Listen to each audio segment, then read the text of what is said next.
Now, there's other reports that, like some people are saying that we're very close with compensation. Some people are saying that we're very far. It's frustrating. Like, what do you think the compensation is?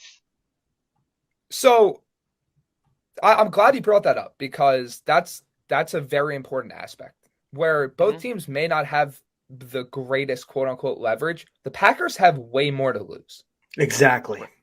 It's it's not even close. And here's why, right? Worst case scenario, let's say the Jets don't get Rodgers, which full transparency, I think they do get him. I just think it's all semantics at this point. But Hmm. let's say worst case scenario, they don't get Rodgers. There, and this won't be the best option, but there are pivot points. They can reach out Right. to other teams. We Hmm. don't know how the Yes. Lamar Jackson situation is going to play out. That Exactly. that's a huge wild card. The leverage conversations where, oh, Matt Stafford could be a potential option for the Jets or a Kirk Cousins. That's not floated out there by accident. Hmm. Those rumors aren't floated out there by accident. It's not necessarily, oh, the Jets are actually interested. It's, hey, Green Bay, we're not as locked in as you think we are. And whether that's true or not, those names are still out there. Yeah.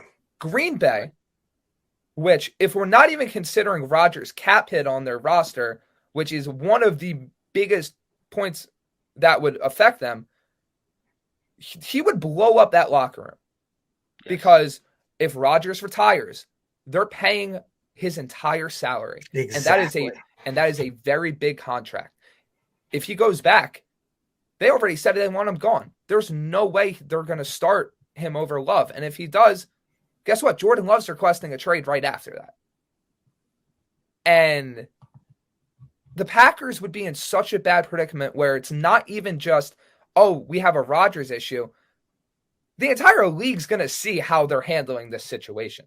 And quite frankly, the league's probably seeing how they're handling the situation now.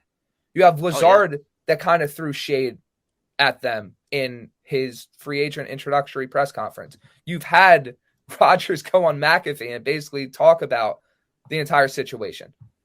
Green Bay, the longer they wait, it's not even about leverage. It's about optics and how it looks. And the Jets, I mean, barring an Elijah Moore situation, which might be the worst trade that we've seen in a little bit, the Jets have come out on the winning end on the majority of their trades. I'd say probably 85, 90% of the time. I think it's going to end up being a second round pick because I do not think they give up a first, and I'll explain why in a second. And then I think the closest you get to a first is like a conditional pick for next year that can work its way up, depending on like certain conditions that are hit. Because number one, Rodgers is approaching 40 years old. Rodgers has also flirted with retirement. I think it's been what, 3 straight seasons? Yes. Yep. Yes. If you take away the Rodgers name, the Aaron Rodgers brand, who Aaron Rodgers is, would the Jets trade a first round pick for a 39-year-old quarterback with those stats coming off last year that has threatened to retire 3 straight years? The answer is no, and it's an immediate no. Like I get how name value can inflate the perceived value of a player. I get how it can change. Oh, it's Aaron Rodgers. He can't go for anything less than a first. But the reality of the situation is the Jets can't afford to give up that first round pick. We've discussed it, how they Yeah. need trench help. They need that first round pick to improve this roster to ensure that the Rodgers led Jets can compete. Oh, absolutely. Yeah.